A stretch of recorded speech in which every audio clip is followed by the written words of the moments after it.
வங்கக்கடலில் உருவான காற்றழுத்த தாழ்வு பகுதி புயலாக மாறக்கூடும் சொல்லிட்டு நேற்று நம்ம சொல்லியிருந்தோம். இந்த நிலையில் பார்த்திங்கன்னா இது புயலாக வலுப்பெறதுக்கான வாய்ப்புகள் குறைவுன்னு சொல்லிட்டு இன்றைக்கி இந்திய வானிலை ஆய்வு மையம் சொல்லியிருக்காங்க. இதுக்கான காரணம் என்ன அப்படின்னு பார்த்தீங்கன்னா, வங்கக்கடலில் 2 காற்றழுத்த தாழ்வு பகுதிகள் நிலவுது. ஒன்று அந்தமான் பக்கம் பார்த்திங்கன்னா ஒரு காற்றழுத்த தாழ்வு பகுதி நிலவுது. இன்னொன்று இலங்கை பகுதியில் ஒரு காற்றழுத்த தாழ்வு பகுதி நிலவுது. இதன் காரணமாக தமிழகத்தில் எந்தெந்த பகுதிகள் மழைக்கான வாய்ப்பு இப்போ இருக்குங்கிறத பார்க்கலாம்.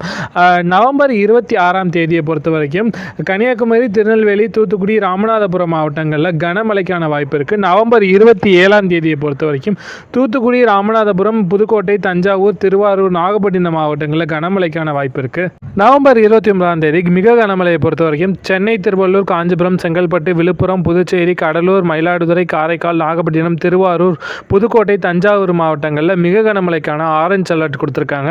அதே மாதிரி கனமழையை பொறுத்த வரைக்கும் வேலூர், ராணிப்பேட்டை, திருவண்ணாமலை, கள்ளக்குறிச்சி, பெரம்பலூர், அரியலூர், திருச்சி, சிவகங்கை, ராமநாதபுரம் மாவட்டங்களுக்கு கனமழைக்கான எல்லோ அலர்ட் கொடுத்துருக்காங்க. நவம்பர் 30ஆம் தேதி திருவள்ளூர் மாவட்டத்தில் மிக கனமழைக்கான ஆரஞ்சு அலர்ட் எச்சரிக்கை கொடுத்துருக்காங்க. கனமழையை பொறுத்த வரைக்கும் சென்னை, செங்கல்பட்டு, விழுப்புரம், புதுச்சேரி, திருவண்ணாமலை, காஞ்சிபுரம், ராணிப்பேட்டை, வேலூர் மாவட்டங்களுக்கு கனமழைக்கான எல்லோ அலர்ட் எச்சரிக்கை கொடுத்துருக்காங்க.